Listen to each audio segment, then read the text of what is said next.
Hey everyone, I wanted to go through and just kind of do a video all about the individual upgrades that we've done on our Jeep Wrangler Rubicon and help you understand how much it cost and what it took to install them. Hope you enjoy it. Before we begin, I want to start with the items that came with my Jeep because I got the Rubicon Recon package, and the Recon edition had several items that are unique and special to that particular edition. The first and probably most noticeable thing is the Powerdome hood. It is really aggressive and gives it a really unique look. The Recon edition also has special badging on the side that shows off the features of the Recon edition. And of course, special badging on the side of the Jeep as well. One of the more noticeable items on the interior is the red seatbelts, red stitching, and red pockets and other accents all throughout the Jeep. Even the sway bar disconnect and axle lock buttons were red. LED headlights were standard with the Recon package, something that was a required upgrade on all the other models of the JK. And these headlights are really nice, ultra bright. The Recon package also came with side steps that served as rock rails. I really love the look of these. I love how tight and tucked up they are against the body. The front axle on the Recon edition is stronger and includes a stamped steel front differential cover. The rear also includes a stamped steel differential cover, standard on the Recon package. A waterproof subwoofer in the rear storage compartment, and a headliner kit, which I wasn't really expecting but has been really nice.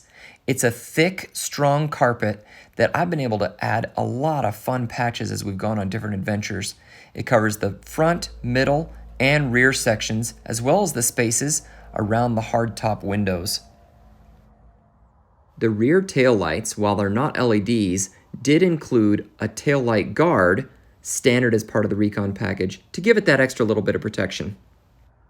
The rear bumper included a 2-inch receiver, rated up to 3,500 pounds of towing. A steel gas cap cover was included as well. The rear bumper is a stamped steel that was originally designed for the 10th anniversary Rubicon. The front bumper is also stamped steel and has removable end caps to give it a stubby look and is winch ready, which meant that I could take off 2 easy caps on the top and front and allow me space to put a winch plate and winch inside. We spent a lot of time searching for the exact right Recon in the right color, the right setup, and I'm very, very happy with the base Rubicon Recon that we got. Now I'd like to talk about all the different things we've done since we bought it in November of 2017 to improve it even further to get it where it is today. Now, quick disclaimer, we have not washed the Jeep, so you're gonna see some dirty Jeep stuff in here, but don't worry, it shines up great when we do wash it. So let's take a look at what we've added. Bolting directly into the factory steel bumper, we added the Mopar Bull Bar. Picked it up on Amazon for a pretty good price. Inside the winch, we put a Smittybilt X20 12,000 pound winch with synthetic line. We picked it up for $584 on Amazon, and it was about 20% off of the retail price, so we were pretty happy with it. We've used this several times to get people out of jams, and it is absolutely essential if you're going to be doing a lot of off-roading. Factor 55 Flatlink E in red, which is a rare color and hard to find, was the perfect addition to our Rubicon Recon with the other red accents. We also added in the Factor 55 Fairlead on the front, which gave it that extra protection and a great look.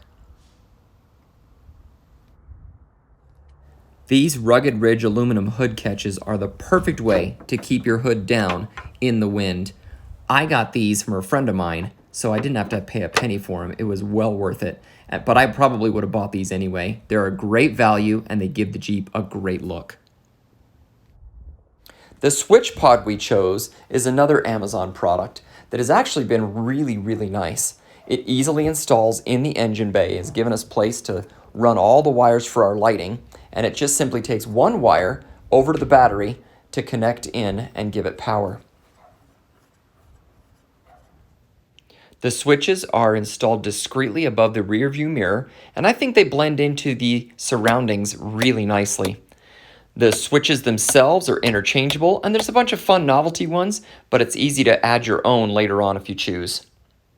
Something I've done on every Jeep I've owned is replace the standard factory air filter with a K&N air filter. I think it's well worth the extra cost. And while the install for the interior cabin filter is a little trickier, still worth the cost to me. Underneath the Jeep, we did a Metalcloak 3.5-inch true dual rate lift kit. It included the sway bar links and higher coils and upper control arms, but didn't have all the rest of the control arms. And that's one of the things I love about this kit, is that later on I can upgrade to the rest of the kit. It did include front brake lines that are made of Kevlar, another great selling point, and all the bushings inside the control arms are Kevlar. It also included a track bar relocation bracket in the back to make it easier to lift up the rear. To further protect those expensive brake lines, we also added the Teraflex front brake line anchors to keep them away from the shocks and other moving parts. I really love how strong and firm it holds those brake lines in place. And speaking of Teraflex, I can't say enough positive things about my Falcon 3.3 piggyback shocks. I absolutely love these. I love the way they ride, I love the way they look, and more than anything else, I love the adjustability. As soon as we get off road and air down, we flip our knob to 3. That's the firm setting. If we're gonna hit some washboard road or sand, we flip it over to 1. And just for around town driving, we leave it at 2. Now the great thing about 2 is there's this little micro knob in the middle, and you can adjust it between 8 different settings. We've found that for us, 2.6 is the perfect setting for driving around town. To protect the shocks in the rear, we picked up the bolt-on skid plates. This was a really smart move, as we've hit the back of those skid plates multiple times, and if we didn't have those skid plates, our shocks might have taken a beating. We love the look of our rugged Ridge XHD wheels in gunmetal gray, and while the price isn't awful, just know that if you wait for the right sale, you can get some really, really great prices on these. We picked these up on Amazon one time, and it was well worth it. Our current tires are 35 12.5 R17s, and we're doing BF Goodrich KO2 all-terrains. I like the all-terrain tire because not only does that have a really great aggressive tread, I've never had problems when it's slipping, but it also is really, really quiet on the road. In fact, I've almost not found another tire that I've liked as much as this, and that's probably why I've bought so many different sets of them. Before we go off-road, we always make sure we put on our Rugged Ridge XHD Rim Protectors. These have really protected our wheels against scratches and scrapes and potential damage. We bought a lifetime membership to Overland Bound, and I put the emblem on the back of the Jeep right next to the tailgate. I think it looks great there, and I love what they stand for. If you're not a member of Overland Bound, make sure you get over there and check them out. It is well worth your time. And speaking of emblems, we love the way the Badge of Honor emblems look with our Rubicon Recon badging on the side of the Jeep.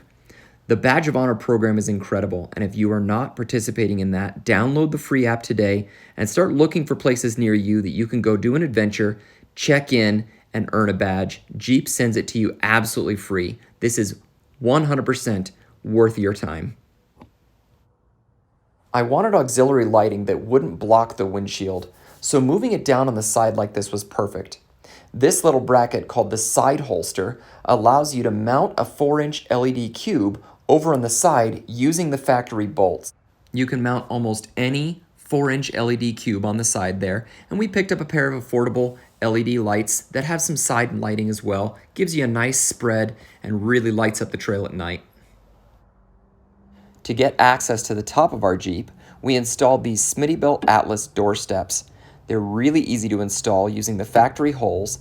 They lay nice and flat against the side of the Jeep, and they've got this little tab, so when you're climbing up there, if you forget to flip it down, you can use your foot. It makes it really easy to support your weight and do what you gotta do up on the roof. We really love this. It's been a great addition. To give us some extra storage capacity when we're traveling, we added the Teraflex Alta cargo rack with the silver rails. It's just enough space for a cooler or some extra bags and has lots of holes to make tying down easy. On the side, there are pre-drilled holes for Rotopax mounts, and so we picked up a 2-gallon water tank to allow us to hold enough water while we're out on the trail. To secure it, we picked up the locking version of the mount, which also allows you to hold it nice and tight against the side of the vehicle so there's no rattling. There is space inside for an additional Rotopax. We just haven't picked one of those up yet, but we will definitely be adding one in at a future date. My only criticism is how heavy it is. It takes real effort to close it, especially on a hill. But it's been a great addition to the Jeep and one we're not planning on replacing anytime soon. Underneath the Jeep, we replaced the front driveline with a Tom Woods 1350. It is awesome, and I had a great time learning how they made them up in their shop in Ogden, Utah. In the rear, I replaced the brake lines with a set of Metalcloak Kevlar brake lines that match the fronts. I've been really happy with these, and the install was really simple. We changed out our factory fender flares for these steel flat fenders made by E Auto Grills. They've been really, really great. I love the look of them. I love how sturdy they are. And I looked for a long time to find one that were flat enough that you could use them as a table, but still had a little bit of a lip on the side. It was important to me that it didn't look like it was just chopped off, that it looked factory and looked clean. I really like the look of these fender flares, and at that price for all 4 of them, you really can't beat it. It's a great, great bargain, and I think it's added a lot to the Jeep. The inner fender liners are from JCR, and I've got a customizable grill which I painted to match my Jeep. They're designed to wrap around the Falcon shock so I can easily access them and still shows those off. I was able to mount them into most of the factory holes, added in a few extra screws just for some security, and honestly, I just love how tough and strong these things look. JCR is an awesome company that I will definitely be doing business with again. The thoughtfulness in the product, the way it wraps around the Falcon shocks and still allows you to show them off and still protects all the vital areas, really, really cool and worth every penny.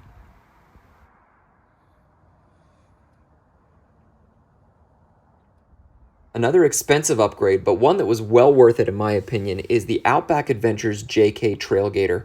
We have used this constantly on our trips. And I even added these pull to eject tabs, not only to make it easier to get off, but because I thought it would look a little cooler. The food grade aluminum surface is easy to clean, gives you lots of space to put tools or food or whatever you need on there, and the cutting board that slides in and out makes it really easy to add extra space. I love the way this cutting board looks, and just having that extra surface space as you're working or cooking has been really, really nice. Worth every penny. Alright, so this next one isn't terribly flashy, but the Drake off-road fire extinguisher mount is really convenient. Look how fast and easily we can remove and replace the fire extinguisher. Good for peace of mind and really, really easy to install. On the opposite roll bar, we've mounted our 10-pound power tank. It's red, like so many other accents in our Jeep, and we changed out the knob on the top for the billet aluminum in gunmetal gray. We use the power tank every time we're off-roading to fill up our tires, and it goes fast. To secure it when the top's off, we actually added a little lock on the bottom, which we stuck with a hair tie just to make sure it didn't rattle around. Because we use the back of our Jeep as a kitchen, we installed the Brawlee Light Bar. It's an LED bar that gives a tremendous amount of light. This is a really affordable upgrade, and while it's certainly not doing it justice in the daytime, at night it literally lights up everything. Well worth the upgrade. I added this little keychain to the connectors on my hardtop to remind me not to forget to disconnect those when I take the top off the Jeep. If you have a Jeep, I want you to go take a look at the back seat. Take a look at the way it looks.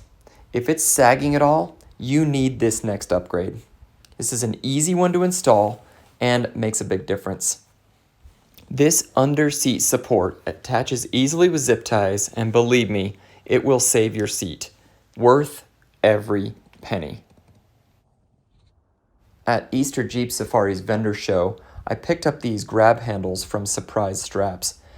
I love the way these look, but more importantly, I love the function here. Not only does it make it easy to get in and out of the Jeep, but if we ever needed to, we could unravel the handles and use them as emergency rope. Also installed an Amazon Echo Auto in a discrete location on the center console. This gives us the ability to use voice control for things like opening our garage, playing music, and other things we want to do tied to our Amazon account. We replaced the factory head unit with a Kenwood 7-inch touchscreen with Apple CarPlay compatibility. The microphone is installed up by the dash in a discrete location you can't see while you're driving. And we chose this particular unit because it had capability for both rear and front cameras. The rear camera was mounted using our old Teraflex third brake light relocation bracket that we just chopped off the top of. I think it made a great spot to mount it. The front-facing camera is bolted to the metal skid plate on the front of the vehicle. It gives us the perfect way to see both the front wheels as we're going up hills. And I gotta tell you, this upgrade alone has been one of my favorites when going off-road. Super, super useful. Since we don't communicate using CB radio very often, we just put an antenna connection in the bottom underneath the front passenger seat. It's easy to tuck away and makes it very simple to connect our CB radio. We also got a detachable quick connect for our CB antenna, so when we are going to use CB radio communication, it's as simple as pushing it down and putting it in place. And that's it so far, but the work is far from finished. I've got lots more planned. Hope you enjoyed the video. Hope some of this information was useful for you. If you have any questions about anything I posted, please put them in the comments below. Happy to respond to you, help you understand what's right for your rig, what's right for your setup, and what's right for your situation. Thanks for watching.